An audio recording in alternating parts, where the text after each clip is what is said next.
ಕುಮಾರ ಪರ್ವತ, ಪುಷ್ಪಗಿರಿ ಚಾರಣ. ಸಮುದ್ರ ಮಟ್ಟದಿಂದ ಸರಿಸುಮಾರು 5624 ಅಡಿ ಎತ್ತರವಿರುವ ಕುಮಾರ ಪರ್ವತವು ನಮ್ಮ ಕರ್ನಾಟಕದ ಕೊಡಗು ಜಿಲ್ಲೆಯಲ್ಲಿ ನೆಲೆಗೊಂಡಿದೆ. ಪಶ್ಚಿಮ ಘಟ್ಟಗಳ ಪರ್ವತ ಶ್ರೇಣಿಗಳಿಗೆ ಸೇರಿದ ಇದು 2ನೇ ಅತಿ ಎತ್ತರದ ಪರ್ವತವಾಗಿ ಬೆಳೆದು ನಿಂತಿದೆ. ಈ ಪ್ರದೇಶದ ಚಾರಣಗಳಿಗೆ ಹೋಲಿಸಿದರೆ ಕುಮಾರ ಪರ್ವತವು ಸ್ವಲ್ಪ ಕಠಿಣವಾಗಿದೆ, ಆದರೂ ನೋಡಲು ಸೋಜಿಗ.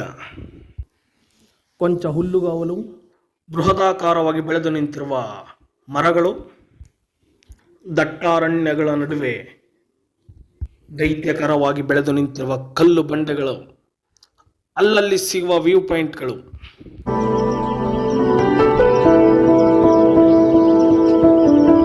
ಒಬ್ಬರೇ ಸಾಗುವಂತಹ ದಾರಿ, ತುಂಬ ಕಷ್ಟಕರವಾಗಿ 8 ಕಿಲೋಮೀಟರ್ ಬೆಟ್ಟವನ್ನು ಹತ್ತಿದ ನಂತರ ಮೇಲೆ ನೋಡ ಸಿಗುವ ವ್ಯೂ ಪಾಯಿಂಟು ಕಣ್ಣಿಗೆ ಕಾಣುವ ಸ್ವರ್ಗವೆಂದೇ ಹೇಳಬಹುದು.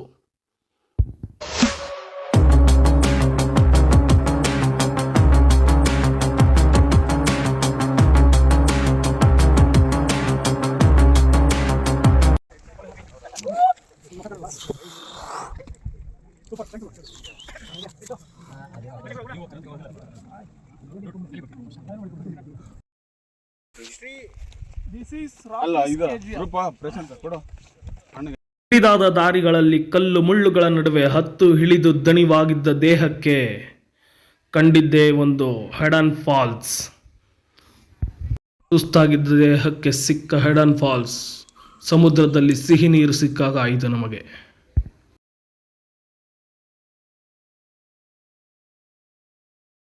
ಈ ಥರ ಏನಾರು ವೀಡಿಯೋ ಮಾಡಿಬಿಟ್ಬಿಟ್ರೆ ನೆಕ್ಸ್ಟ್ ಶುರು ಆಗ್ಬಿಡ್ತಾರೆ ಎಲ್ಲ ಬಂದು ಹಾಕ.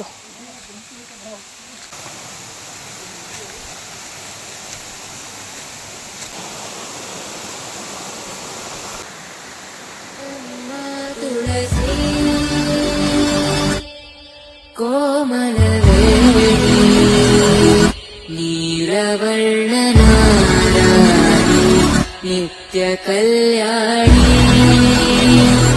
ಏಳಮ್ಮ ತುಳಸಿ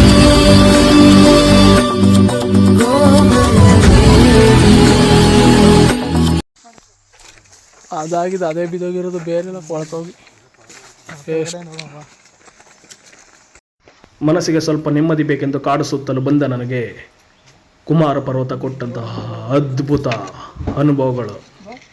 ಅನುಭವಗಳೊಂದಿಗೆ ನನ್ನ ಕೊನೆಯ ಹೆಜ್ಜೆ. Okay, thank you for watching. Please support.